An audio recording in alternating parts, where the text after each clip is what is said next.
शताब्दीपोतम् वन्दे महापुरुष ते चरणारविन्दम् वंशी विभूषित कराननवनीरदाभात् पीताम्बराधरुण बिंब फलाधरोष्ठात्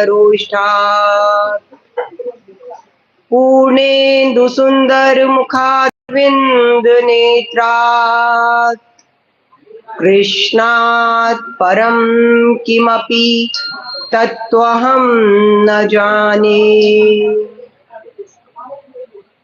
नारायणं नमस्कृत्य नरं चैव नरोत्तमं देवीं सरस्वतीं व्यासं ततो जयमुदीरये। सीतानाथ समारंभां रामानंदार्य मध्यमाम् अस्मदाचार्य प्रियंताम् वंदे श्री गुरु परंपराम्। गौरांगं रसमयं नित्यं रसाचार्यं रसोत्सुकं श्रीमद् रामहर्षण देवाख्यं सद्गुरुं प्रणमाम्यहम्। बोलिए गणेश जी महाराज की जय। जय जय श्री राधा रमण, जय जय नवल किशोर, जय गोपी चित चोर प्रभु, जय जय माखन चोर। राधा मेरी स्वामिनी, मैं राधो तेरो दास, जन्म जन्म मोहे दीजियो वृंदावन को वास। बरसाने की राधिका और नंद गांव के श्याम, इनके चरणों में हम सबका कोटि कोटि प्रणाम। अब हम अपने मन और वाणी को पावन करते हुए ठाकुर जी के नाम का सुमिरन करेंगे।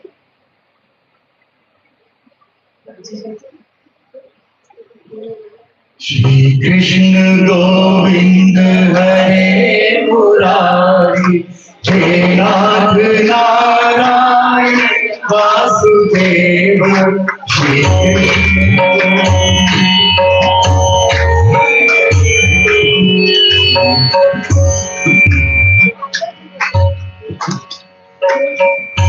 श्री कृष्ण गोविंद हरे मुरारी, हे नाथ नारायण वासुदेव। पितमात स्वामी सखा हमारे, पितमात स्वामी सखा हमारे, हे नाथ नारायण वासुदेव। श्री कृष्ण गोविंद हरे मुरारी, हे नाथ नारायण वासुदेव।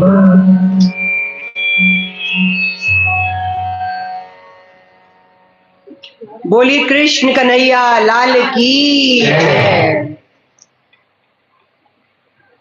परम मंगलमय परात्पर परम अखिलेश्वर श्री बाल कृष्ण लाल की वांग्मयी कृति स्वरूपा श्रीमद् भागवत महापुराण में विराजित सभी भक्तों के हृदय में बैठे हुए हमारे ठाकुर जी को राधे राधे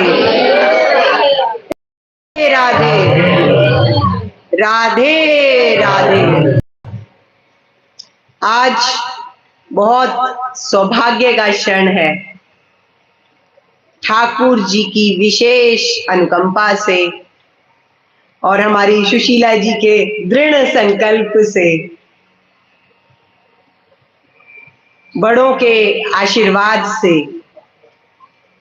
सबका कल्याण करने वाली, पापों का नाश कराने वाली, अमृत रूपी ज्ञान गंगा हमारे बीच प्रवाहित होने जा रही है। जन्म जन्मांतरों के जब हमारे पुण्य उदित होते हैं, तब हमें श्रीमद् भागवत महापुराण के श्रवण का सुअवसर प्राप्त होता है और भागवत जी को अपने मस्तक पर धारण करने का ये भी सौभाग्य प्राप्त होता है। श्रीमद् भागवत ज्ञान यज्ञ के प्रथम दिवस महात्म्य की चर्चा की जाती है। महात्म्य मतलब इम्पोर्टेंस। जब तक हम किसी व्यक्ति या वस्तु की महिमा को नहीं जानते, उसका हमें बोध नहीं होता, तब तक हम उसके प्रति श्रद्धावान नहीं होते या आसक्त नहीं होते। जब हमें उस व्यक्ति या वस्तु की महिमा का बोध हो जाता है, तब हम उसके प्रति अपना झुकाव महसूस करते हैं। रामचरितमानस में पंक्ति आती है, जाने बिनु न होए परतीति और बिनु परतीति होए नहीं प्रीति। तो प्रथम दिवस महात्म्य की चर्चा होती है कि श्रीमद् भागवत क्या है, किसने लिखी, क्यों लिखी, 7 दिन में ही सुनने की परिपाटी क्यों है, 8 दिन में क्यों नहीं है, ये सब आज हम चर्चा करेंगे। महात्म्य का वर्णन श्रीमद् भागवत में प्रथम 6 अध्यायों में बताया गया है, जो पद्म पुराण से लिया गया है। ठाकुर जी के श्री अंग से 2 मुख्य धाराएं प्रकट हुई। दोनों ही कल्याणकारी हैं, पतित पावन हैं। कौन सी हैं 2 धाराएं? एक है भागीरथी धारा, गंगा जी भागीरथ के द्वारा आई थी, और दूसरी है भागवती धारा। कौन है? श्रीमद् भागवत महापुराण। दोनों ही भगवान के श्री अंग से आई हैं, कल्याण करने वाली हैं। दोनों बहनें हैं, सगी बहनें हैं, लेकिन होता है ना अंतर कुछ कि छोटी बड़ी का। तो अगर तुलना की जाए तो भागीरथी धारा और भागवती धारा में कौन सी सर्वश्रेष्ठ है? चाहे 2 जुड़वा बच्चे भी होते हैं तो उनमें भी थोड़ा समय का अंतर होता है ना। तो उसी प्रकार से अब तुलना करके देखेंगे कि भागीरथी धारा क्या है? गंगा जी की धारा। गंगा जी में स्नान करने के लिए हमें तट पर जाना पड़ता है, ठीक है। आपके आसपास जहां भी गंगा जी है वहां पर आपको जाना पड़ेगा। लेकिन भागवत जी है वो आपके नगर में, शहर में, मंदिरों में, और अब तो घर में भी आ गई है, तो उसके लिए जाने की कहीं आवश्यकता नहीं है, ठीक है। दूसरा अंतर, भागीरथी धारा से तन की का मैल दूर होता है, तन की सफाई होती है, स्नान करो शरीर को ठंडक महसूस होती है। लेकिन भागवत की धारा में स्नान करने से मन की मलिनता दूर होती है। मन में जो छल कपट, घृणा, ईर्ष्या, लोभ, अहंकार है, उनका शमन होता है। और हमारे ठाकुर जी को तन से ज्यादा मन की मलिनता पसंद नहीं है। कहते हैं मन साफ होना चाहिए। अब सुंदर रूप धरकर तो शूर्पणखा भी आई थी, रुचिर रूप धरी प्रभु में आई, प्रभु के पास आ गई थी बहुत सुंदर रूप धारण करके, लेकिन भगवान ने उसे स्वीकार नहीं करा, क्योंकि भगवान के लिए तन की सुंदरता महत्वपूर्ण है ही नहीं। और दूसरी तरफ शबरी, दांत टूटे हुए, और उनको बहुत सुंदर शब्दों से उनका संबोधन करते हैं, गजगामिनी, मृगनयनी, क्योंकि वो मन से पवित्र थी, जबकि दांत टूटे हुए थे, पर बहुत सुंदर सुंदर विशेषणों का प्रयोग किया गया है। तो इसलिए प्रभु को मन की स्वच्छता पसंद है, निर्मल मन ठाकुर जी को पसंद है। तीसरा अंतर, भागीरथी धारा में स्नान करने के लिए जब आप जाते हैं तो सावधानी की जरूरत होती है, क्योंकि सावधानी हटी और दुर्घटना घटी। थोड़ा सा भी अंदर प्रवेश करेंगे तो खतरा है जान का, है या नहीं? लेकिन हमारी भागवत की ज्ञान गंगा में जितना अंदर तक प्रवेश करेंगे उतने ही आनंद की प्राप्ति होगी। तो डूबने का कहीं कोई खतरा नहीं है। चौथा पॉइंट, भागवत की जो धारा है वो कहां से प्रकट हुई है? कि श्रीमुख से। और भागीरथी धारा प्रकट हुई है भगवान के चरणार बिंद से। तो स्थान ऊंचा होता है मुख का, मुख ऊपर है ना, मुख का स्थान ऊपर, और इसीलिए भागवत की जो ज्ञान गंगा है वो भागीरथी गंगा से हर तरीके में श्रेष्ठ है। बोलिए कृष्ण कन्हैया लाल की जय। तो आइए अब इस ज्ञान गंगा में अब हम अवगाहन करते हैं, गोता लगाते हैं। श्रीमद् भागवत महापुराण का सर्वप्रथम श्लोक आप सब भी मेरे साथ बोलेंगे, हाथ जोड़ लीजिए। सच्चिदानंद रूपाय विश्वोत्पत्त्यादि हेतवे तापत्रय विनाशाय श्री कृष्णाय वयं नमः। श्रीमद् भागवत का ये सर्वप्रथम श्लोक है, ठीक है। अच्छा, कुछ जरूरी बातें जो हम पहले ही बता देते हैं कि प्रथम और द्वितीय दिवस ज्ञान की चर्चा होती है, तो बहुत नींद आती है। अब आप देखेंगे भी कि जब आगे उत्सव मनाए जाते हैं तो बहुत भीड़ हो जाती है, लेकिन प्रथम और द्वितीय दिवस में भीड़ कम होती है।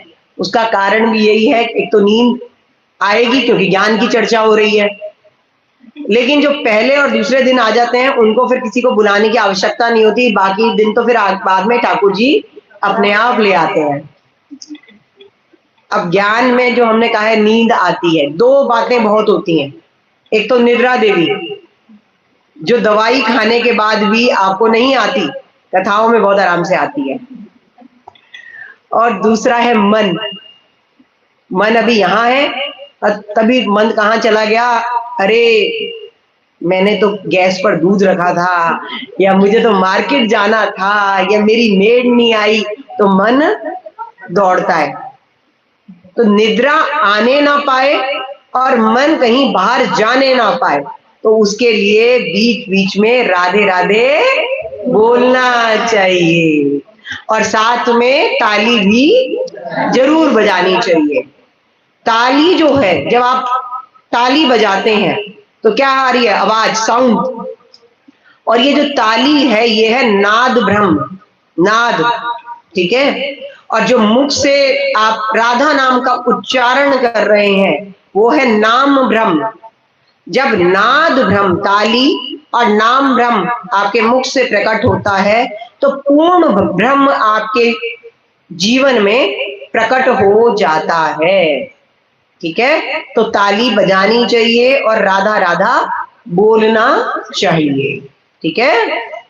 दूसरी बात, ताली बजाने से आपके भाग्य की जो रेखाएं हैं, हाथ की रेखाएं, वो भी बदल जाती हैं। ये नाम की शक्ति है। तीसरी बात, जो हमारे रामदेव बाबा भी कहते हैं, ताली बजाने से क्या है, हमारी जो ये अंदर की आर्टरीज हैं, नाड़ियां हैं, वो भी खुलती हैं। तो कई सारे फायदे हैं इससे, ठीक है। तो ताली बजानी चाहिए। दूसरी बात, आपको रोज कथाओं का श्रवण कराया जाएगा, सुनाई जाएंगी कथाएं, और अगले दिन प्रारंभ में कथाएं पूछी जाएंगी कि आपने पहले दिन कौन कौन सी कथाओं का श्रवण किया। तो ध्यान से कथाओं का श्रवण करना है। देखिए, कथाएं कल्याण करेंगी, इसमें कहीं कोई संदेह नहीं है।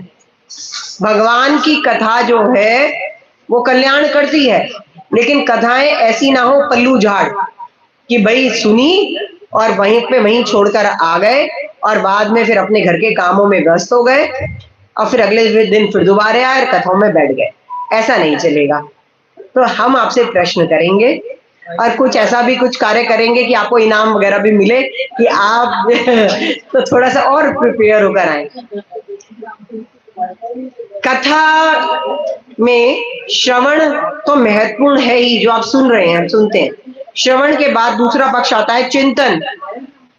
जो आपने कथाएं सुनी है उनका चिंतन करिए, और चिंतन के बाद आता है मनन कि इस कथा से हमें ये शिक्षा मिलती है। तो रात के समय जब बिल्कुल बेड पर चले जाएं, तब विचार करिए कौन सी कथाएं सुनी थी और उनसे, वो हमने सुनने के बाद उनसे हमें क्या शिक्षा मिलती है। और अगर कहीं कोई है जिनको आप कथाएं सुना सकते हैं तो सुनाइए। घर के बच्चों को, घर में छोटे जो भी हैं उनको सुनाइए। कुछ नहीं है तो अपने माता पिता को सुनाइए जो यहाँ पर नहीं आए हैं, अपने पतिदेव को सुनाइए, अपने मित्रगणों को सुनाइए। तो आप इस प्रकार से ठाकुर जी की लीलाओं का क्या कर रहे हैं, गुणगान कर रहे हैं, ठीक है। तो ये जो 7 दिन आपको मिले हैं ये भगवत चर्चा के लिए मिले हुए हैं। और जहां भी जो भी बात आपके मन में भगवान से संबंधित आती है, अध्यात्म से संबंधित आती है, कथा से संबंधित कुछ प्रश्न करना चाहते हैं तो जरूर करिए। किसी भी तरीके से अपने मन में किन्हीं प्रश्नों को मत रखिए। जहां भी जो भी होता है, चाहे आप मुझसे बाद में भी प्रश्न कर सकते हैं, तो प्रश्न जरूर करिए। तो इस तरह से आपके जो भी आपने सुना है वो आपके लिए फायदेमंद होगी, ये हमारी गारंटी है, ठीक है। आज और कल जो भी आप कथाएं सुनेंगे वो अलग अलग जगह से सुनेंगे, लेकिन कल के बाद जब आप कथाओं का श्रवण करेंगे तो सुखदेव जी के माध्यम से करेंगे। सुखदेव जी ले आए ना, उनके माध्यम से किया जाएगा। बाकी अगर किसी का फोन आता है तो वो बाहर जाके या दूसरे कमरे में जाके बात कर सकते हैं बात, हम ये नहीं कहेंगे फोन बंद कर दो। और अगर किसी को पानी पीना है तो आप ऐसी व्यवस्था करिए कि एक जगह पानी रख दिया, अपने आप जाएंगे उठकर पानी लेंगे और लेकर वहीं पर बोतल रखें। ये ना हो कि भाई जैसे भागवत जी हो गई तो फिर ये बेचारे सफाइयां करते रहे। पहले तो यहाँ जो बोतलें पड़ी हैं, ग्लास पड़े हैं, टिश्यू पड़े हैं, तो वो चीज नहीं होनी चाहिए। आपको जहां जब पानी पीना है तो वहां से उठाइए, पानी पीजिए और वहीं रख दीजिए, कहीं किसी को डिस्टर्ब नहीं करिए। और बीच में भी आदान प्रदान ना करें तो अच्छा है, क्योंकि देखिए कथा जब हम सुना रहे हैं तो इसमें तारतम्य जुड़ा होता है, एक वाइब्रेशन होती है जो हमारा आपके साथ जुड़ा है। लेकिन अगर आपका ध्यान भटकता है तो हमारा ध्यान भी भटकेगा, और हमारा भी भटकेगा तो देखिए हम तो अपना कार्य पूर्ण करके चले जाएंगे, लेकिन जो जिस आनंद की प्राप्ति आपको होनी चाहिए वो नहीं हो पाएगी, ठीक है। तो इस तरह से कुछ बातें पहले ही बता दी जाए तो ज्यादा अच्छा रहता है, ठीक है ना। तो अब हम कथा में प्रवेश करते हैं। आपने अभी श्रीमद् भागवत का सर्वप्रथम श्लोक का श्रवण किया और उच्चारण भी किया। तो ठाकुर जी के विषय में बताया कि भगवान कैसे हैं, भगवान का स्वरूप बताया है। भगवान है सच्चिदानंद, सत चित और आनंद में है। सत का मतलब क्या होता है, जो सच, जो हमेशा रहे, जिसकी सत्ता हमेशा थी, पहले भूतकाल में भी थे, भविष्य में भी होंगे और वर्तमान में भी हैं, वो है परमात्मा सत स्वरूप, ठीक है। दूसरा बताया भगवान का स्वरूप चित्त, चित्त का मतलब होता है ज्ञान स्वरूप। भगवान ज्ञान स्वरूप है, जहां पे अज्ञान का कहीं कोई नामो निशान नहीं है। तीसरी बात, भगवान आनंद स्वरूप है, आनंद के सिंधु राशि है, जहां पे दुख और क्लेश का कहीं कोई नामो निशान नहीं है। भगवान कभी किसी को दुख नहीं देते, क्योंकि भगवान की झोली में दुख है ही नहीं। वो तो आनंद के सागर हैं, आनंद के सिंधु हैं। ये जो सुख और दुख है, ये हमें हमारे प्रारब्ध के अनुसार हम प्राप्त होते हैं। जैसा कर्म हम करते हैं, उसी के अनुसार हमें फल की प्राप्ति हो रही है। ठीक है, इस समय आप भागवत जी सुन रहे हैं तो आपके शुभ कर्म है, पुण्य कर्म है, तभी आप सुन पा रहे हैं। नहीं तो सुशीला जी ने इनविटेशन तो पूरी कॉलोनी को दिया होगा, लेकिन वही आए जिनके शुभ कर्म थे। ठीक है, तो इस प्रकार से ये भगवान का स्वरूप बताया है सच्चिदानंद। अब भगवान भोलेनाथ सती मैया के साथ कुंभज ऋषि के पास गए थे राम कथा का श्रवण करने। यहां पर ये जो बात बताई जा रही है, ये सिर्फ एक कहा जाएगा सिर्फ संकेत मात्र है, एक चीज को समझाने के लिए। क्या समझाने के लिए? कि भगवान का स्वरूप क्या है, बताइए, अभी बताया है सच्चिदानंद है। ठीक है, और हमने क्या बताया अभी कि शिव जी कहाँ किसके साथ आ रहे थे? मां सती के साथ। और कहाँ गए थे? कुंभज ऋषि के पास। ठीक है, बिल्कुल सही, सही जा रहे हैं। चेक करना भी जरूरी है ना, जो सुनाया जा रहा है वो समझ में भी आ रहा है या नहीं। तो अब आ रहे थे, पंक्ति आती है हमारी चौपाई रामचरितमानस में, एक बार तेता युग माही शंभु गए कुंभज ऋषि पाही। कुंभज ऋषि के पास गए थे त्रेता युग में, और जब आने लगे तो दंडकारण्य के वन में क्या दृश्य देखते हैं कि हमारे राम जी, भगवान राम रो रहे हैं, और रोते हुए क्या प्रश्न कह रहे हैं? हे खग मृग, हे मधुकर श्रेणी, तुम देखी सीता मृग नैनी। देखिए, कथा सुन चुके हैं, लेकिन अब यहां पर कथा का तो पहले कुंभज ऋषि ने सब बता दिया था। और जब ये दृश्य देखा दंडकारण्य में भगवान राम को रोते हुए, बिलखते हुए, तो उसी समय पे हमारे शिव जी प्रणाम करते हैं, दूर से, पास नहीं गए। क्या कहते हैं? जय सचिदानंद जग पावन, अस कही चलेऊ मनोज न सावन। अब सती जी बराबर में थी, सोच कहने लगी किसको प्रणाम कर रहे हो, कौन है सच्चिदानंद यहाँ पर? तब हमारे भोले बाबा कहते हैं, अरे जिनकी कथा भी सुनकर आ रही हो उनको प्रणाम कर रहे हैं, वो है ये देखो राम जी। कहने लगी ये राम जी? ये तो नहीं हो सकते राम जी। अब क्योंकि भगवान का स्वरूप क्या था? सच्चिदानंद, है ना। अब जब ये प्रश्न किया सती मैया ने, तो कहने लगी, पहला स्वरूप हमने क्या बताया था? सत। अगर भगवान सत है तो राम जी एक सोने के मृग के पीछे दौड़ रहे थे, तो उन्हें ज्ञान नहीं है कि सोने का मृग तो होता ही नहीं है। तो ये बात क्या हो गई? असत्य है, झूठ हो गई ना। राम तो सत्य स्वरूप है, ईश्वर तो सत्य स्वरूप है, लेकिन ये तो सोने के हिरण के पीछे जा रहे हैं, तो ये बात गलत है, विरोधाभास हो गया। दूसरी बात, चित्त, चित्त माने है ज्ञान स्वरूप।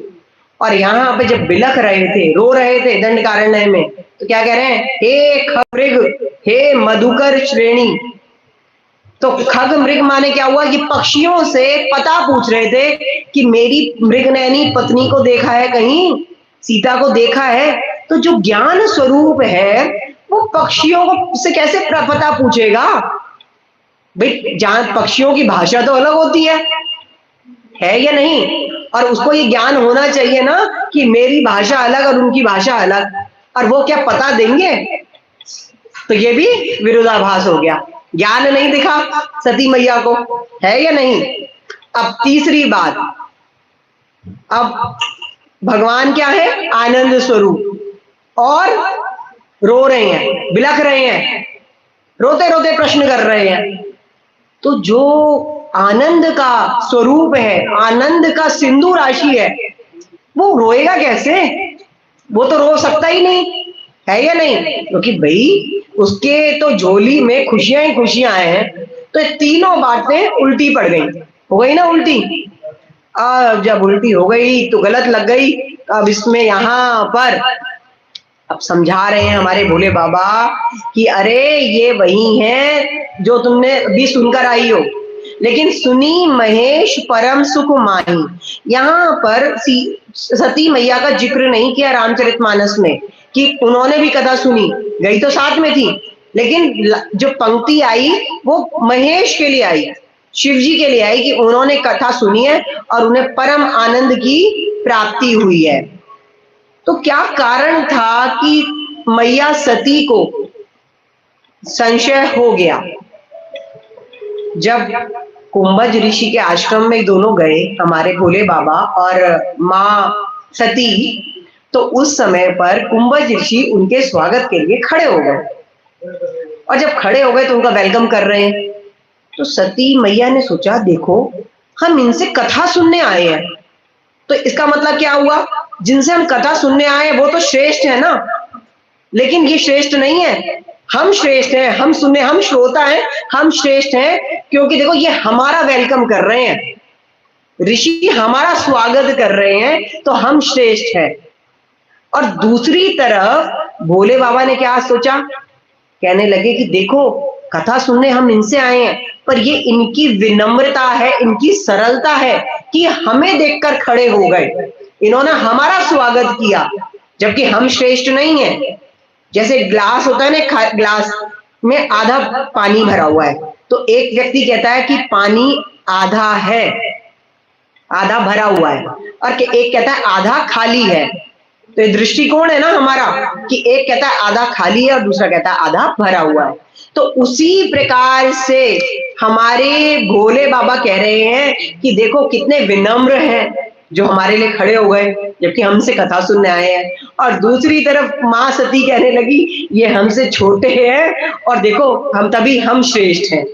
तो इसीलिए माँ सती ने वो कथा ध्यान से नहीं सुनी, वो नाप तोल करती रही कि हम ज्यादा अच्छे हैं। तो जो कथा की दिव्यता का आनंद प्राप्त करना था वो आप आनंद प्राप्त नहीं कर पाई, और इसीलिए यहाँ पर भी यही कही गई बात कि सुनी महेश परम सुख माई, कि महेश ने कथा अच्छे से सुनी और उन्हें परम सुख की प्राप्ति हुई। अब भोले बाबा उन्होंने कि देखो ये हमारे राम ही हैं, नारायण हैं, जो कि नर लीला कर रहे हैं। अगर हमने यहाँ पर विक्षेप किया इनकी लीला में तो क्या रुकावट हो जाएगी, तो इसीलिए दूर से प्रणाम किया है। जैसे उदाहरण स्वरूप मान के चलिए, आपका एक मित्र कहीं रंगमंच पर एक नाटक कर रहा है, और नाटक किसका कर रहा है? भिखारी का, और रो रहा है, अरे 2 दिन से भूखा हूं, रोटी तक नसीब नहीं हुई। और आप सामने ये देख रहे हैं दृश्य, और एकदम दौड़े दौड़े रंगमंच पर पहुंच गए और कहते हैं अरे भाई तू भूखा मत रह, तू मेरा टिफिन ले और खा ले। तो क्या हो गया? जो वो लीला कर रहा है, जो वो एक्टिंग कर रहा है रंगमंच पर, तो उसमें तो विक्षेप आ गया ना, क्योंकि वो तो नाटक कर रहा था। लेकिन आप इतने भाव विभोर हो गए कि दर्शकों के बीच में जब आप बैठे हैं, दौड़ते हुए अपने दोस्त के पास चले गए और उसको टिफिन पकड़ा रहे हैं। तो ये तो उस व्यक्ति की काबिलियत है कि वो इतना अच्छी एक्टिंग कर रहा है कि आप इतने प्रभावित हो गए हैं। आप जैसे हमारे अमिताभ बच्चन जी तांगे वाले का रोल कर रहे हैं, और आप इतने इम्प्रेस हो गए हैं, कुली का रोल कर रहे हैं, लेकिन सच में तो कुली नहीं है ना, तांगे वाले नहीं है। वो कौन है? वो तो भैया एक अरबपति व्यक्ति है, बहुत बड़ा उसका बंगला है, गाड़ी है, उसके पास कहीं कोई कमी नहीं है। वो तो एक्टिंग में उसे रोल मिला है, तो वो तांगे वाला ये कुली का रोल कर रहा है या नहीं? और अगर कोई बीच में जाता है तो रुकावट हो जाएगी ना उसके नाटक में। तो इसीलिए ये बात प्रभु समझा रहे हैं, हमारे भोले बाबा समझा रहे हैं माँ सती को, और माँ सती को समझ में नहीं आई। तो तब कहने लगे भोले बाबा कि ऐसा है कि तुम ना जाओ और तुम ही क्या करो, इनकी परीक्षा ले लो। तो कहती है हाँ हाँ मैं तो परीक्षा ही लूंगी। और इसके बाद आपको पता ही है क्या करती हैं, वेश बदलती हैं, मैया सीता का रूप धारण करती हैं और वहां पर क्या करने लग जाती है, बैठ जाती हैं। और जो प्रभु बिलख रहे थे, रो रहे थे, वहीं पर क्या कहते हैं, कहेऊ बहोरी कहाँ वृष केतु, अकेली फिरऊं के ही हेतु। कि अरे वृष केतु क्या मतलब क्या होता है, वृष माने होता है बैल, बैल का एक अर्थ है धर्म, और केतु माने ध्वजा। जिसकी ध्वजा पे, जिसके रथ पर धर्म की ध्वजा लगी हुई है, उसकी पत्नी होकर ये तरह से व्यंग्य है कि उनकी पत्नी तुम हो और तुमने मेरी पत्नी का रूप धारण किया हुआ है। तो वहां प्रश्न कर रहे हैं कि ऐसा है, वृष केतु को छोड़कर आप यहाँ जंगल में कहाँ घूम रही हो अकेली अकेली। और घबरा जाती हैं और समझ जाती हैं कि अगर ये कौन होते, सच में साधारण जीव होता तो वैसे ही रोता रहता, ये तो सच में ही नारायण है। और उसके बाद तुरंत वहां से चली जाती हैं। ठीक है ना, आपको पता ही है कहानी। तो यहाँ पर ये बात समझाने वाली बात बताई गई है कि अगर देखिए कोई भी संत, कोई गुरु, कोई महात्मा, कोई समृद्ध व्यक्ति अगर आपको कोई कुछ बात बता रहा है तो उसकी बात पर विश्वास करना चाहिए, श्रद्धा रखनी चाहिए, ना कि प्रश्न करें। कुछ समय के बाद वो बात अपने आप भी समझ में आ जाती है। उदाहरण स्वरूप, छोटा बच्चा है 2 साल का, अब माँ समझा रही है कि बेटा ये पिता है, इनको पिता बोलो। अब बच्चा ही, छोटा बच्चा प्रश्न करे, पिताजी क्यों बोलूं, पिताजी का क्या मतलब होता है, पिताजी क्यों कहा जाता है। प्रश्न बच्चा करे तो ना तो माँ उसे समझा सकती है कि ये पिता क्यों है, क्या है, और ना ही बच्चा समझ सकता है क्योंकि उसका बौद्धिक स्तर इतना नहीं होता।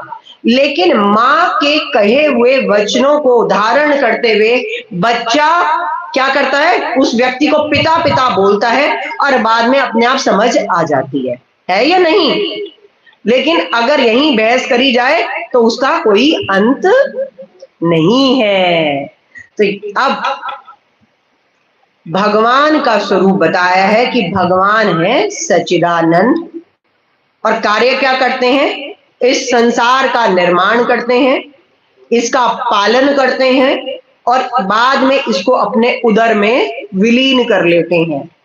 उदाहरण स्वरूप कैसे, जिस प्रकार से एक माली क्या करता है, पहले जब पौधा लगाता है तो बीज बोता है, ठीक है, फिर उसके बाद उसमें जल डालता है, पौधा बड़ा होता है, और जब उसके अंदर से फल या सब्जी जो उसको चाहिए वो आ जाती है, उसके बाद जब उसका समय सीमा समाप्त हो जाती है तो उस पौधे को उखाड़ देता है और नया बीज बो देता है।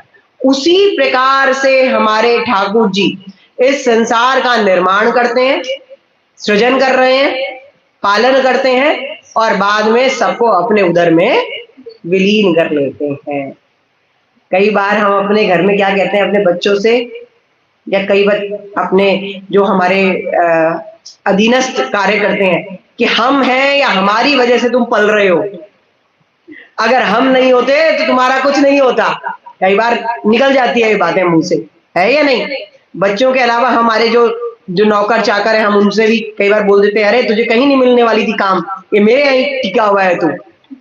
तो कोई किसी को नहीं पालता, जो इस संसार में लेकर आया है वो परमात्मा, जिसने इस सृष्टि को रचा है वही इस सृष्टि को चला रहे हैं।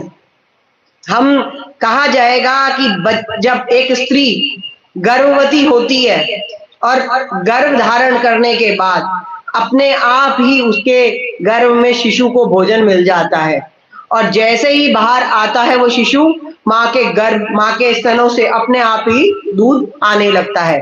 तो क्या है ये सृष्टि का नियम। परमात्मा ने जिसको भेजा है उसके रख रखाव की भी पूरी व्यवस्था करी है। हम नहीं है किसी को पालने वाले, ठीक है।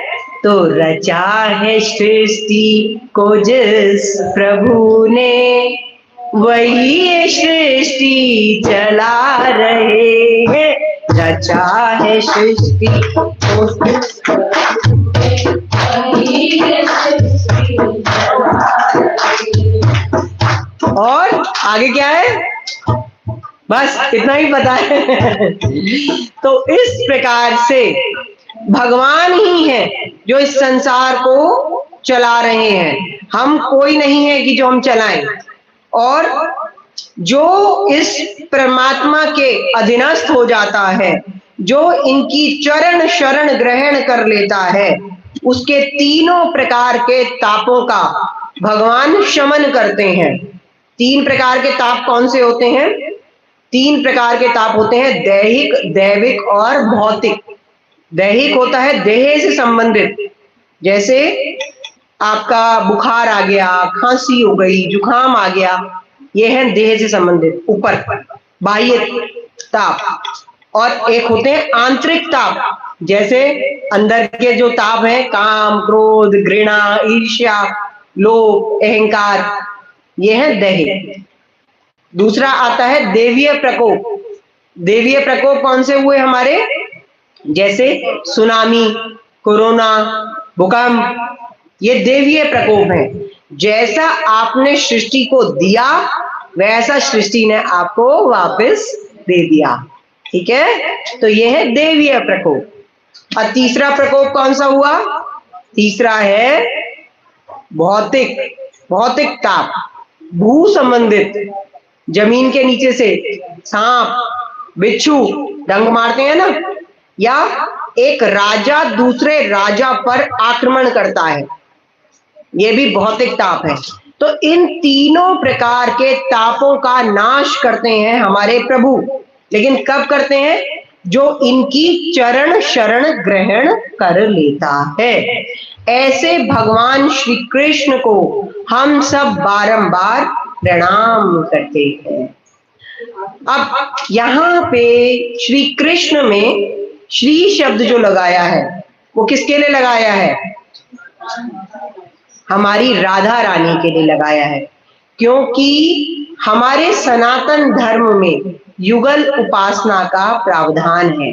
जोड़े के साथ पूजा करी जाती है ना हमारे सनातन धर्म में, तो इसीलिए यहाँ पे श्री कृष्ण में श्री आदर के लिए नहीं लगाया है। यहाँ पे राधा कृष्ण को हम सब मिलकर प्रणाम करते हैं।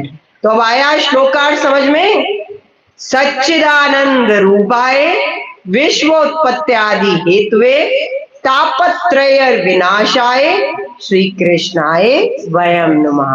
बोलिए कृष्ण कन्हैया लाल की जय। श्री कृष्ण गोविंद हरे मुरारी, हे नाथ नारायण वासुदेव।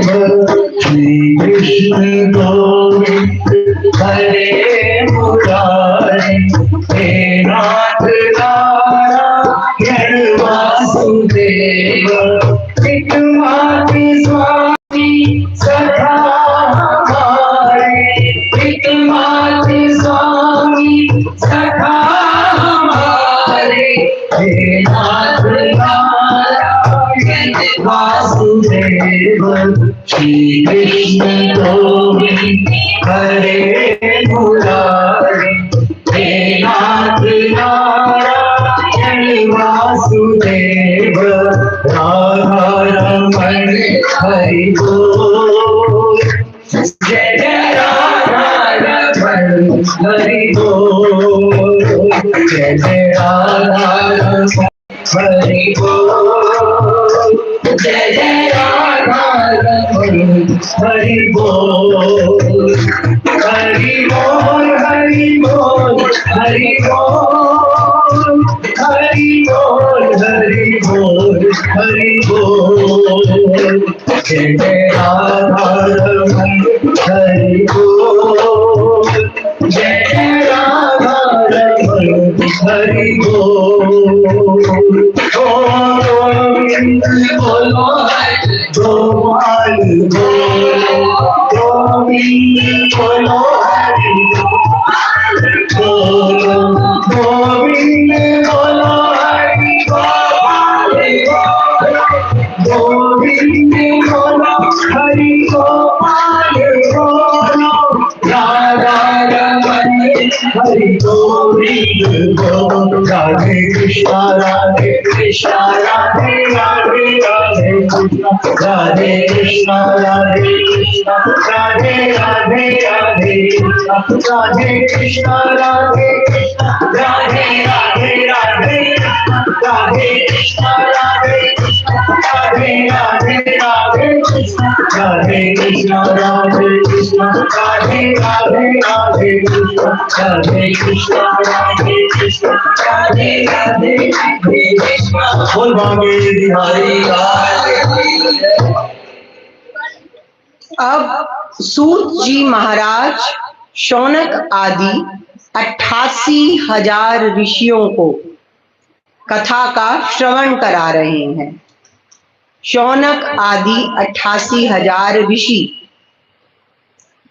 जैसे हमारी क्लास में एक मॉनिटर होता है तो मॉनिटर का नाम लिया जाता है, इसी प्रकार से 88,000 ऋषियों का नेतृत्व कर रहे हैं शौनक जी। शौनक जी कैसे हैं? कथा अमृत रस कुशलः शौनकः, कथा के अमृत का पान करने में परम कुशल हैं। प्रश्न आता है कि कथा के श्रवण में कुशलता की क्या आवश्यकता है? तब कहा जाता है कि उसमें भी कुशलता की आवश्यकता होती है। किस प्रकार से? जब आप कथा का श्रवण करें, कथा को सुने, तो अज्ञ बनकर सुनना चाहिए। अज्ञ मतलब कि हमें कुछ नहीं आता, और दूसरा होता है विज्ञ। विज्ञ माने हमें सारी जानकारी है। विचार करिए कि जब भी कथा का श्रवण होता है कहीं भी, तो हनुमान जी सबसे पहले आकर बैठते हैं। कोई ऐसा वक्ता है जो हनुमान जी को कथा सुना दे? हनुमान जी को तो सब कथाएं पता है, लेकिन जब आते हैं और बैठते हैं तो ऐसे बैठते हैं कि हमें कुछ नहीं आता। और जहां वो एक अच्छे श्रोता हैं, वहां एक अच्छे वक्ता भी हैं। जब हमारी मैया सीता लंका में थी, तो वहां अशोक वाटिका में हमारे हनुमान जी जाते हैं, और पल्लवों के बीच में जब मैया सीता को देखते हैं कि इतनी दुखी हो रही हैं, तो सोचने लगे कैसे इनका दुख दूर किया जाए, तो भगवान की कथा सुनाते हैं। और जैसे ही मैया सीता ने कथा सुनी तो सारा शोक उनका दूर हो गया। अब कहने लगी कौन है जो इन्होंने इतनी सुंदर कथा सुनाई? तब हनुमान जी पल्लवों के बीच में से ही बोलते हैं, मैया कथा ही सुंदर है, जो सुनाने वाला है ना वो तो बंदर है। तो यहाँ पर ये बात बताई जा रही है कि वो एक अच्छे श्रोता भी हैं, तो दूसरी तरफ एक अच्छे वक्ता भी हैं। लेकिन जहां पर भी कथाएं होती हैं, वहां चुपचाप शांति से कथाओं का श्रवण करते हैं। हमारी आदित्य मेगा सिटी में कथा हुई थी, तो वहां पर उनके क्लब में, तो हमारी यहाँ कहीं से बहनें आई हैं, हमारी माया जी और उनकी सखी। जोरदार तालियां, उनका स्वागत करिए। इनका बहुत मन था कि हम भी देखें भागवत जी घर में होती है तो कैसे होती है, किस प्रकार से होती है। तो हमने कहा भाई आइए, जरूर आइए, आपका स्वागत है। श्री कृष्ण गोविंद हरे मुरारी हे वासुदेव, श्री कृष्ण भजन नहीं बोलना, भजन बोलेंगे तो टाइम और निकल जाएगा।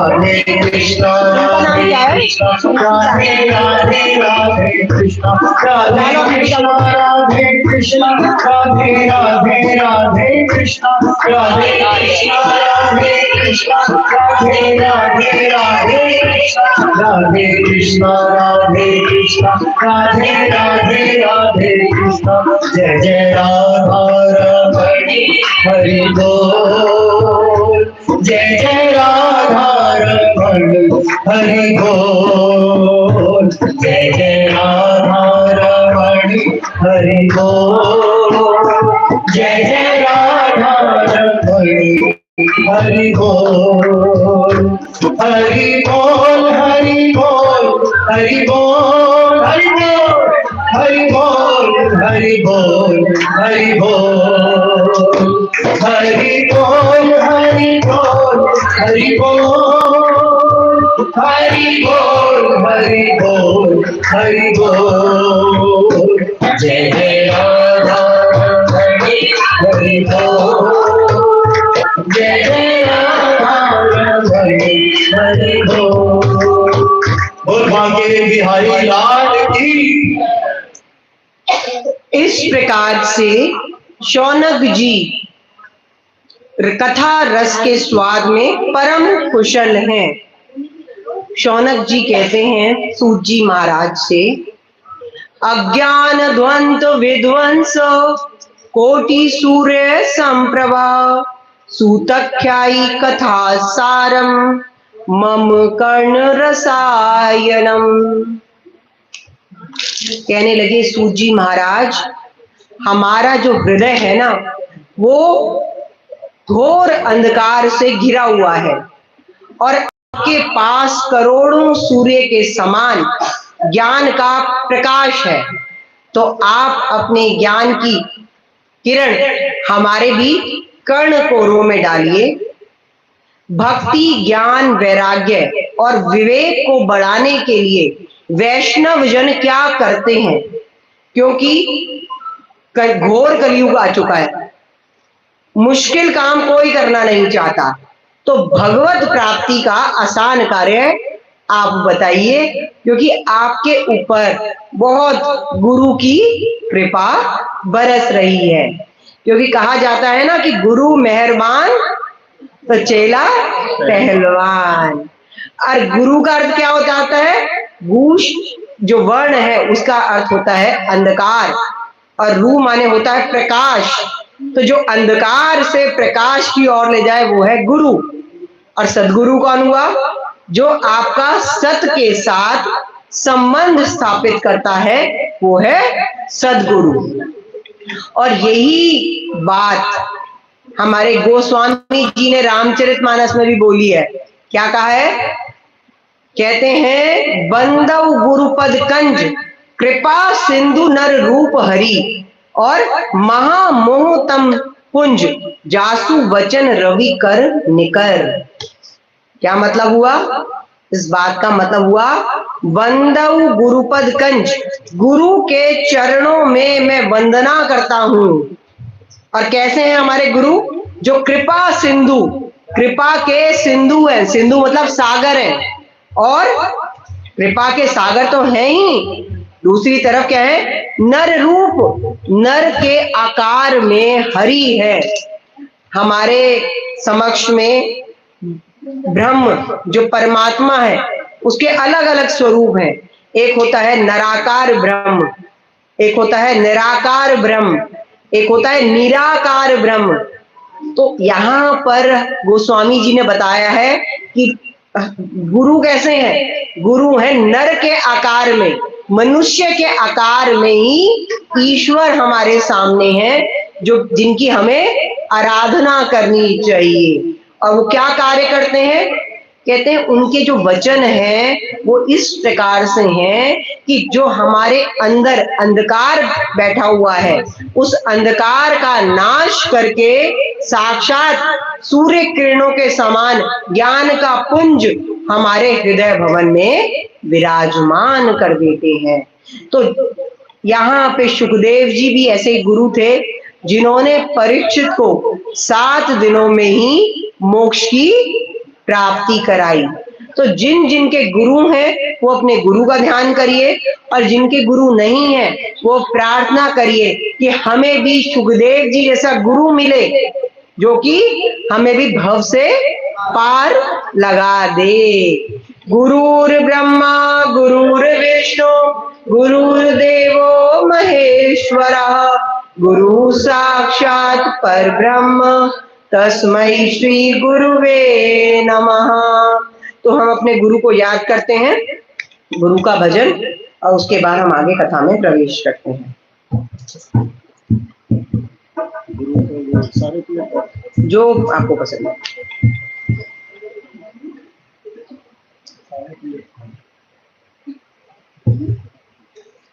सारे तीर्थ धाम आपके चरणों में, सारे तीर्थ धाम आपके चरणों में, ये गुरुदेव प्रणाम आपके चरणों में।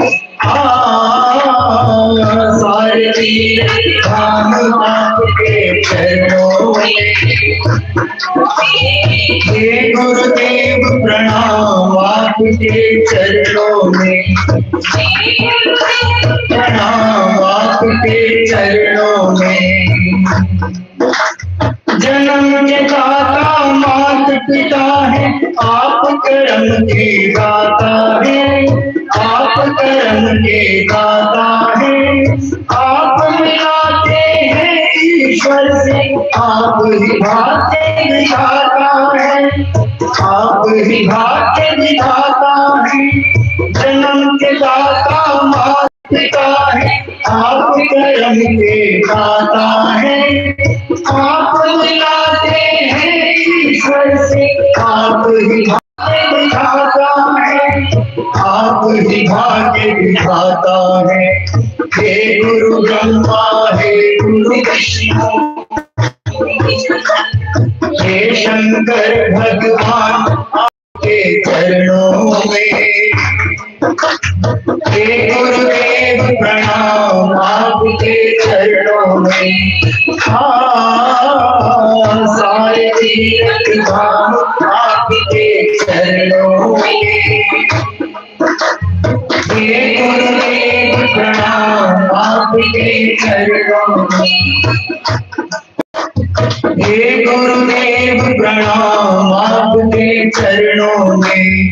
हृदय में माँ गौरी लक्ष्मी कंठ शारदा माता है, कंठ शारदा माता है, कंठ शारदा माता है। जो भी मुख से वचन कहे वो वचन सिद्ध हो जाता है, वचन सिद्ध हो जाता है। हे गुरु ब्रह्मा हे गुरु विष्णु हे शंकर भगवान आपके चरणों में, हे गुरुदेव प्रणाम आपके चरणों में। निर्बल को बलवान बना दो, मूर्ख को गुणवान प्रभु। देव कमल और बंसी को भी ज्ञान का दो वरदान गुरु, ज्ञान का दो वरदान गुरु। हे महादानी हे महाज्ञानी, हे महादानी हे महाज्ञानी। रहो में शुभ हो शाम आपके चरणों में। हे गुरुदेव प्रणाम आपके चरणों में, हे गुरुदेव प्रणाम आपके चरणों में, हे गुरुदेव प्रणाम आपके चरणों में, हे गुरुदेव प्रणाम आपके चरणों में। बोल बांके बिहारी लाल की जय। सूत जी प्रसन्न होते हैं और कहते हैं तुम्हारे मन में मेरे प्रति इतने सुंदर भाव हैं, तो मैं तुम्हें समस्त शास्त्रों का सार ही सुनाऊंगा। अब सूत जी कह रहे हैं, काल व्याल मुद्रास त्रास निर्णाश हेतुए श्रीमद् भागवतम शास्त्रम कलौकीरेण भाषितम। ये जो सारा संसार है वो काल व्याल का ग्रास बना हुआ है। काल रूपी सर्प मुख खोले हुए खड़ा हुआ है और धीरे धीरे हम सब इस सर्प के मुख में प्रवेश करते जा रहे हैं। देखिए, अभी हम बच्चे थे, बचपना कब गया पता नहीं लगा। वैसे तो हमें कई तारीखें याद है कि इस दिन हमारे इस दिन हमने कहीं घूमने गए थे, कोई तारीखें जो मेमोरेबल होती हैं। लेकिन बचपन कब गया और जवानी कब आई वो तारीख कभी याद नहीं है ना। उसी प्रकार से दूसरी बात, बचपन के बाद जवानी आई और फिर उसके बाद जवानी कब चली गई और जाने के बाद बुढ़ापा कब आया पता लगा। जवानी कब सरक गई पता ही नहीं लगा, वो तारीख याद ही नहीं है आज भी। उसके बाद बुढ़ापा चलता रहा, बुढ़ापा भी पता नहीं कब कैसे व्यतीत हो जाए, वो भी आगे सरक जाए और हम भी सरक जाए, कुछ नहीं पता। अब प्रश्न करा किसी ने, अरे वो दादाजी पिछले साल नजर आ रहे थे, अब दिख नहीं रहे, तो पता लगा अरे वो तो सरक गए है या नहीं। तो इस प्रकार से ये धीरे धीरे समय सरक रहा है। संसरति इति संसारः, संसार धीरे धीरे सरक रहा है। हम काल रूपी व्याल के, काल रूपी सर्प के मुख में धीरे धीरे प्रवेश करते जा रहे हैं। और क्या होता है, जैसे व्यक्ति जा रहा है, कई बार तो हम उन्हें कंधों पे छोड़कर भी जाते हैं, शमशान में छोड़ रहे हैं और उसके बाद विचार करते हैं अरे कल तक तो ठीक था, आज बेचारा चला भी गया। समीक्षा करते हैं इन बातों की। लेकिन हमें जब हम अपनी सोचते हैं कि हमें भी जाना है तो क्या हो जाता है, तो डर बैठ जाता है, तो भय लगने लगता है। तो इसीलिए इस भय को दूर करने के लिए श्रीमद् भागवत महापुराण को शुकदेव जी ने प्रकट किया है। तो बोलिए श्रीमद् भागवत महापुराण की। क्या होता है कि बीच में पानी देने से, बीच में तिलक लगाने से ध्यान भटकता है, और जब ध्यान भटकता है, जिनके आप लगा रहे हैं उनका तो ध्यान होगा इधर उधर, बाकी दो चार का और भी हो जाता है। देख रहे होते हैं ना कि कैसे लग रहा है, ये पानी की बोतल है। तो इस प्रकार से तिलक का कार्य भी या जो भी पानी का कार्य भी वो पहले किया जाए। जब यहाँ पर बैठा जाए तो बस शांति से कथा ही सुनी जाए, उन्हीं का ही श्रवण किया जाए तो ज्यादा उपयुक्त तो रहता है। क्योंकि मतलब आज चलो पहला दिन है ना, हाँ आज पहला दिन है तो आज आप सीख रहे हैं, तो इसीलिए ध्यान भी इधर उधर जा रहा है। तो ये है कि ध्यान भटकने से वो आप ही को आनंद नहीं आएगा, बस और कुछ नहीं होता है। ठीक है, तो ये आप कल से ध्यान रखेंगे कि भाई पानी की व्यवस्था भी एक ही जगह रख दी जाए, या टीका भी है तो वो पहले ही हो चुका हो। जैसे मैंने आपको कहा था कि आप पहले ही हनुमान चालीसा करके रेडी रहिए, बस जब मैं आऊं तो उस टाइम आरती करिए। बाकी मैं तो बहुत पंक्चुअल हूँ, सच बताऊं टाइम की, और मेरा तो समय का ऐसा है कि मैं बिल्कुल भी अतिक्रमण नहीं करती।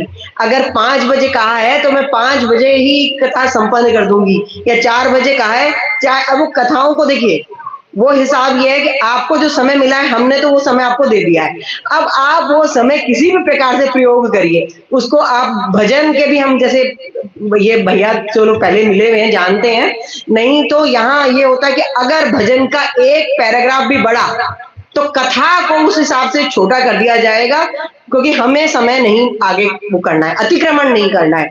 जो नियम और कायदे कानून रखे गए हैं उन्हीं के अनुसार हम चलते हैं। हमारी मधु जी, ममता जी वो ये सब बातें अच्छे से जानते हैं कि हम बिल्कुल किसी भी तरीके से कहीं कुछ हिसाब से गड़बड़ नहीं करते हैं, और अपने जो रूल और रेगुलेशंस बनाए हुए हैं उसी को ही फॉलो किया जाता है।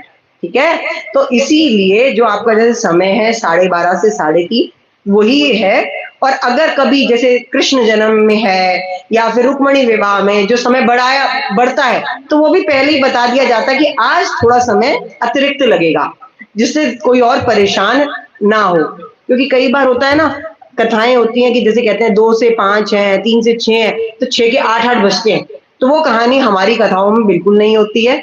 वो जो समय रखा गया है उसी समय पे हिसाब बनता है हमारा। ठीक है ना। और ये जरूरी भी है। ये नियमों को रखने से फायदा ये है कि आप अगर नियमों का पालन करते हैं तो वो फिर व्यवस्था सभी तरीके से सुचारू रूप से चलती है, किसी को भी कहीं कोई परेशानी नहीं होती। ठीक है, अब बात कर रहे थे कि श्रीमद् भागवत महापुराण को शुभदेव जी के द्वारा प्रकट किया गया। अब जब प्रकट किया गया तो इस कथा की दिव्यता इसी बात से जांच लीजिए कि कथा का श्रवण करने के लिए जब परीक्षित जी जहां बैठे थे वहीं पर आ जाते हैं सारे के सारे देवता, और सुधा कुंभम गृहीत्वे देवास्तत्र समागमन, देवता आ गए अमृत का कलश लेकर और कहने लगे प्रपत्स्यामो वयम सर्वे श्रीमद् भागवताम अमृतम। ये महात्म्य के पहले अध्याय का 15वां श्लोक है, जो कहा गया है कि ऐसा है कि हम कथा का जो हमारा ये आपका हमारा जो स्वर्ग का अमृत है वो हम इसको पिला देते हैं परीक्षित को, क्योंकि इसको मरने का डर लग रहा है। तब सुखदेव जी ने सोचा इतने लोग कलयुग में मर रहे हैं, किसी की चिंता नहीं हुई देवताओं को, आज ये पहली बार इस परीक्षित पे कैसे कृपा कर रहे हैं। पर सोचा कोई नहीं, अगर आए हैं लेकर अमृत तो पिला देंगे। कहते हैं कि देखो ये बैठे हैं परीक्षित, पिला दो इनको। और जैसे ही वहां गए तो कहने लगे कि ऐसा है, अमृत तो हम इनको पिला रहे हैं, लेकिन जो ये कथा अमृत इसको पिला रहे थे ना परीक्षित को, वो हमें स्वर्ग में पिला दीजिए। और जब ये सुना तो उसके बाद सुखदेव जी ने डांट लगा दी, कहने लगे छिड़िया कहीं के, सीधा सीधा कथा सुनने आ रहे होते तो यहाँ बैठ जाते, तुमने क्या किया है, तुमने तो करा है विनिमय। विनिमय माने व्यापार।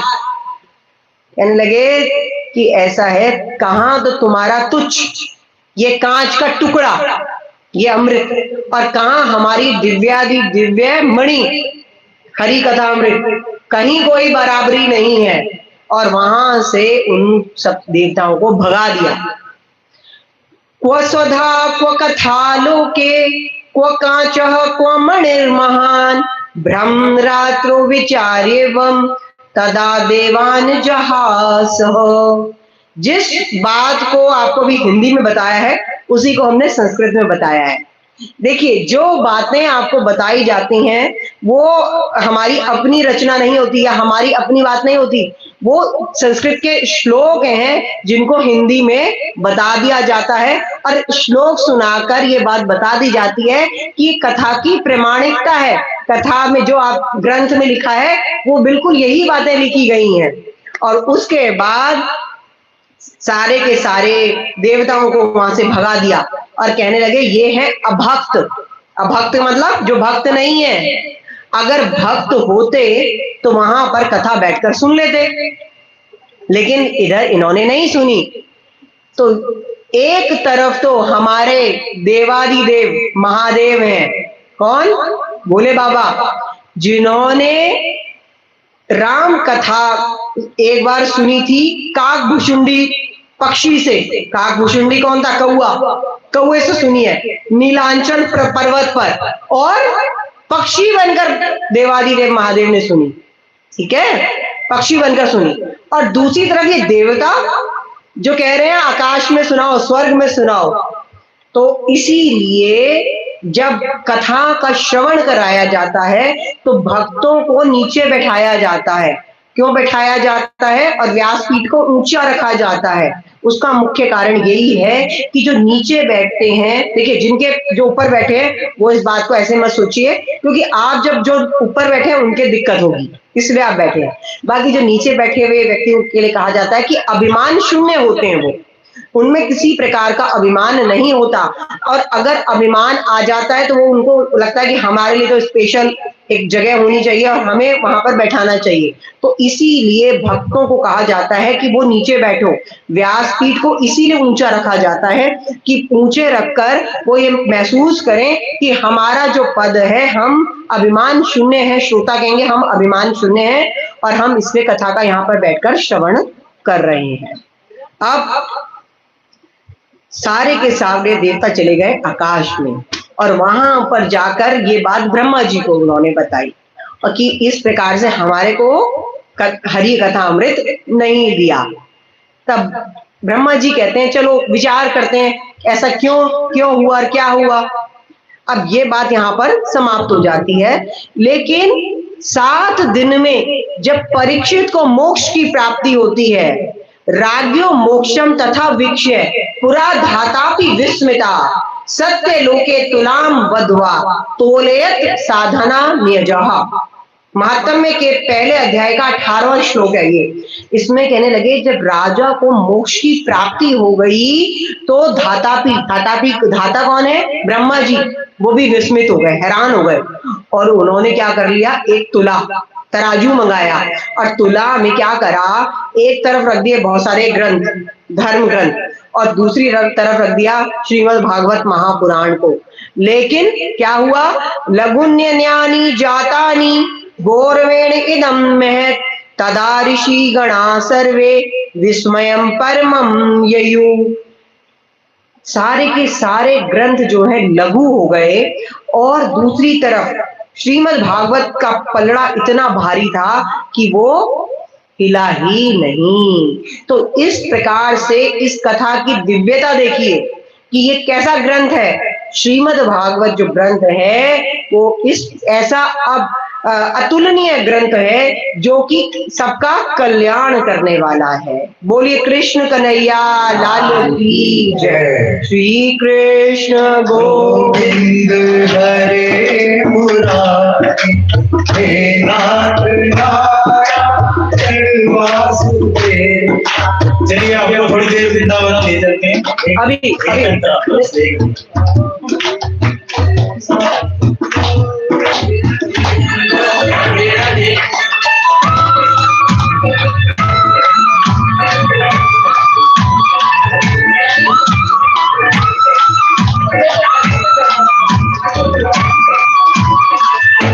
चलो रे मन श्री वृंदावन धाम, चलो रे मन श्री वृंदावन धाम। बैठेंगे राधे राधे नाम लेंगे कुंज बिहारी, और के कामर गाने लेंगे कुंज बिहारी, और के कामर गाने लेंगे कुंज बिहारी, और के कामर गाने लेंगे कुंज बिहारी, और के कामर गाने। चलो रे मन श्री वृंदावन धाम, चलो रे मन श्री वृंदावन धाम। राधे राधे राधे राधे राधे राधे राधे राधे राधे राधे राम देंगे कुंज बिहारी, और के कामर गाने लेंगे कुंज बिहारी, और के कामर गाने लेंगे कुंज बिहारी, और के कामर गाने। राधा राधा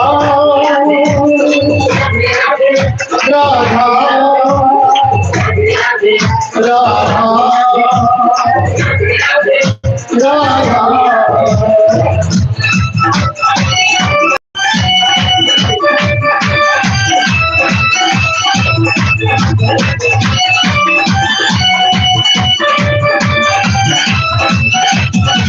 रात होते हम श्री यमुना जी जाएंगे,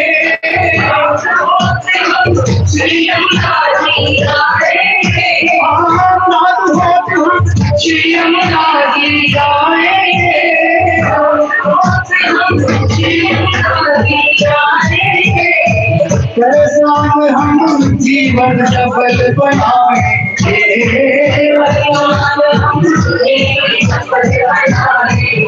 ओ परेशान हम जीवन सफल बनाएंगे,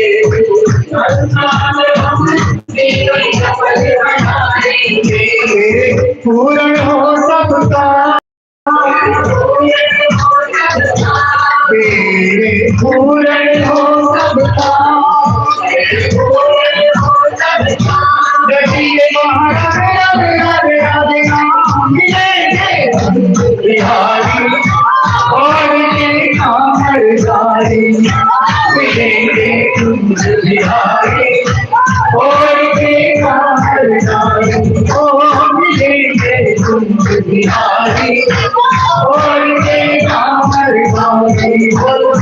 भागे बिहारी लाल की जय। श्री राधे। सारी तरफ बोलिए श्री राधे। श्री कृष्ण गोविंद हरे मुरारी हे नाथ नारायण वासुदेव। श्री कृष्ण गोविंद हरे मुरारी हे नाथ नारायण वासुदेव। पित मात स्वामी सखा हमारे, पित मात स्वामी सखा हमारे, हे नाथ नारायण वासुदेव। बोल भागे बिहारी लाल की। आज सुबह से थके हुए हैं सारे के सारे हैं। नहीं गर्मी नहीं, सुबह आप वहां भी गए थे ना कलश यात्रा में भी, तो ज्यादा थकान हो रखी है आज सबको लग रहा है चेहरों पर। डांस करने का मन करता है। हाँ। नहीं कोई नहीं, आपको अगर आज हम कथा को थोड़ा कम कर देते हैं और उसके अलावा कल फिर बाकी वो कर लेंगे, ज्यादा ठीक रहेगा, है ना, वो ज्यादा कर लेते हैं। बाकी देखिए कथा के विषय में मैं आपको एक बात और बता देती हूँ, हमारी कथाओं में भजन नहीं होते हैं। भजन सिर्फ जो हो रहे हैं वो सिर्फ मान के चलिए जैसे दवा में, हमारी आयुर्वेदिक दवा में क्या होता है शहद, उसी प्रकार से होते हैं।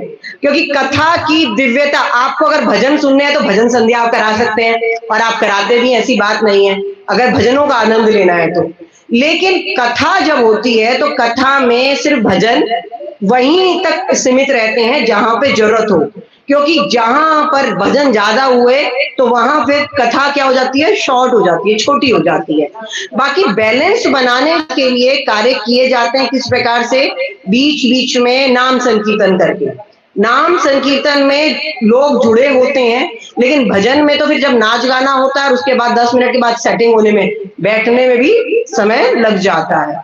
तो ये बात ध्यान रखिए कि कथा में अगर भजन ज्यादा होंगे तो फिर भजन संध्या ही हो गई ना, ठीक है या नहीं। तो अब आपने भजन संध्या का आनंद लेना है तो फिर अलग चीज हो जाती है, फिर हमारी तो जरूरत ही नहीं है कुछ भी किसी भी प्रकार से।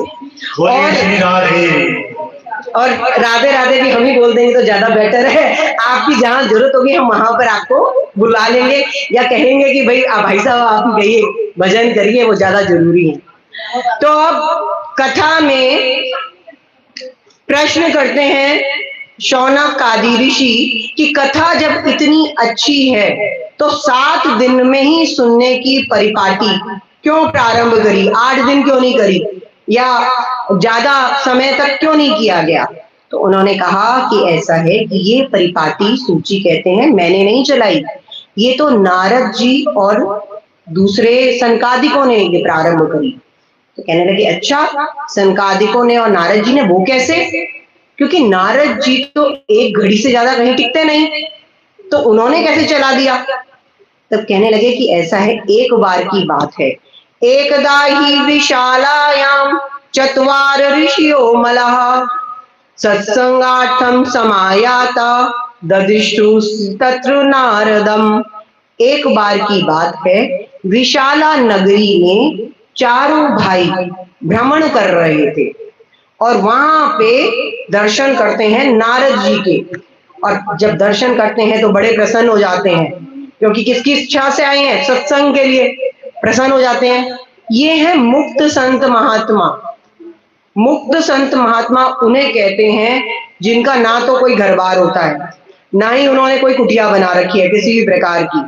तो अब उनका जीवन ही एकमात्र सत्संग है, या तो कोई उनसे सत्संग करवा ले या कहीं वो सत्संग सुन ले, और जब कहीं कोई मिलता नहीं है करने वाला या करवाने वाला तो क्या करते हैं, शांति से बैठ जाते हैं। अब जैसे ही दर्शन करते हैं तो बड़े प्रसन्न हो जाते हैं नारद जी को देखकर कि अरे वाह, आनंद आ गया, अब तो सत्संग सुनने को मिलेगा। और वहां पर पास जाकर क्या देखते हैं कि नारद जी का मुख बड़ा मलिन हो रखा है, बड़े दुखी हैं। और जब ये देखते हैं तो कहने लगे अरे कथम ब्रह्मन दीन मुख कातः चिंता बलियसी। आपका मुख इतना मलिन कैसे हो रहा है, आपको किस बात की चिंता है? क्योंकि जो अनंत कोटि के अधिनायक के चरणों में जिन्होंने अपना सर्वस्व दान कर दिया, तो उसको चिंता करने की कोई आवश्यकता नहीं है। नारद जी ने सब कुछ प्रभु को अर्पण किया हुआ है या नहीं? सब जगह भगवान के नाम का सुमिरन करते हैं। तो जो भगवान के शरणापन हो गए हैं उनको किसी प्रकार की कोई चिंता करने की आवश्यकता नहीं होती है। और जब ये बात सुनते हैं नारद जी, तो उस समय कहने लगे कि क्या बताऊं कि मैंने सुना था कि सत्संग का आनंद मिलता था भारत भूमि में, और इसीलिए मैं भारत भूमि में गया। और सब जगह जाकर मैंने क्या दृश्य देखा? मैंने अलग ही विचित्र दृश्य देखा। और मैं अलग अलग स्थानों पर गया। अलग अलग स्थान बताते हैं, पुष्करम च प्रयागम च काशीम गोदावरीम तथा हरिक्षेत्रम कुरुक्षेत्रम श्रीरंगम सेतु बंधनम। मैं अलग अलग स्थानों पर गया। मैं पुष्कर गया। हाँ जी, इधर आवाज, आप सबसे नजदीक हैं, आप बोलेंगे तो मेरे कान में ही आवाज आएगी, तो ध्यान रखिए। इधर और उधर वाले तो कम ही बोलें या इशारे में बात करें। पुष्करम माने पुष्कर। पुष्कर कौन सा है? तीर्थों के गुरु को कहते हैं पुष्कर। और प्रयाग गया, प्रयाग है तीर्थों का राजा। मैं पुष्कर गया, प्रयाग गया। काशिम, काशी है मोक्ष की नगरी, मोक्ष की नगरी गया। गोदावरी गया। हरिक्षेत्र, हरिक्षेत्र कौन सी जगह है? हरिद्वार, हरिद्वार गया। कुरुक्षेत्र गया, युद्ध की भूमि। और श्रीरंगम, श्रीरंगम है अयोध्या जी। और सेतु बंधनम, सेतु बंधन किधर है? रामेश्वर। इन सब जगह पर गया हूं, लेकिन क्या देखता हूं? संतों में पाखंड का प्रवेश। दूसरी तरफ जब मैं गृहस्थों में गया तो वहां पे स्त्रियों की बातों को ही माना जा रहा है। अंत में मैंने दुखी होकर सोचा कि वृंदावन धाम जाया जाए, और मैं वृंदावन वन प्रभु की भूमि पर गया। और वहां जाकर तो मैंने एक अलग ही दृश्य देखा। क्या दृश्य देखा? कि एक बहुत सुंदर स्त्री जवान दो बूढ़ों के समक्ष जो रो रहे हैं, वहां पे अचेत अवस्था में पड़े हैं, उनके समक्ष वो रो रही है। और उसको चुप कराने के लिए अन्य भी कई स्त्रियां हैं। कौन कौन सी स्त्रियां जो हैं? वो हैं गंगा, यमुना, सरस्वती, जो कि स्त्री का रूप धारण करके वहां पर आ गई हैं, खड़ी हुई हैं। कहने लगे, मैं पास गया और मैंने प्रश्न किया कि आप कौन? तो कहने लगी कि मेरा नाम है भक्ति और ये दोनों मेरे पुत्र हैं। बोले, मैं बड़ा हैरान कि मैया तो जवान और बच्चे इतने बूढ़े, तो ये तो समझ नहीं आई बात। तब कहने लगी कि ऐसा है, मेरा जन्म हुआ दक्षिण भारत में।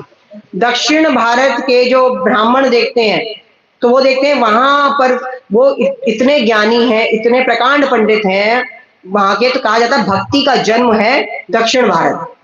और आगे मैं पली बड़ी कर्नाटक में। आज भी कर्नाटक में निर्जला एकादशी का व्रत रखा जाता है, इतना मानते हैं व्रत के वहां के ब्राह्मण, इतने प्रकांड विद्वान के अलावा ज्ञानी भी हैं। और कहने लगी, आगे मैं बड़ी हुई, मैं गई महाराष्ट्र में, और जब मैं महाराष्ट्र में और गुजरात में पहुंची तो वहां से दुष्टों के द्वारा मैं वहां से चली गई, वहां से भगाई गई। पहले समय में ये हाल था, अब के समय की बात नहीं है। अब के समय में तो वहां गुजरात में एक से एक प्रकांड विद्वान है, मुरारी बापू, रमेश भाई ओझा, लेकिन पहले नहीं थे। पहले तो ऐसा था कि अगर कोई व्यक्ति, कोई ब्राह्मण जिसने शिखा धारण कर रखी है, कंठी माला धारण कर रखी है, तो उसको वहां से निकाल दिया जाता था और कहा जाता था ये पाखंडी है, ये मूर्ख है, और श्लोक तक गढ़ दिए गए थे उनके लिए। और क्या कहते हैं? कहते हैं, काष्ठ कंठी मृग तल की पाखंडी न संशय, मूर्खा नाम लक्षणम च तब मुद्रा रोहितम। इस प्रकार की बातें कर दी गई थी। अब कहने लगी, वहां से मैं निकल कर आई वृंदावन, और वृंदावन आकर तो मैं क्या हो गई? दोबारे जवान हो गई। लेकिन जो ये मेरे पुत्र हैं, ये दोनों के दोनों ऐसे ही बूढ़े ही हैं और अचेत। और अगर मेरे बच्चे ठीक नहीं हुए तो इदम स्थानम त्यक्त्वा विदेशम गम्यते माया, इस स्थान को छोड़कर मैं विदेश चली जाऊंगी। और इस प्रकार से जब ये बात कहती हैं तो कहते हैं वृंदावन की भूमि का देखिए प्रभाव कैसा है। वृंदावन में जाकर भक्ति नृत्यति यत्र च, जैसे ही वृंदावन में प्रवेश करते हैं तो क्या होता है वहां पर वहां के रिक्शा वाले, वहां के हॉकर्स आपको क्या बोलते हैं, राधे राधे राधे।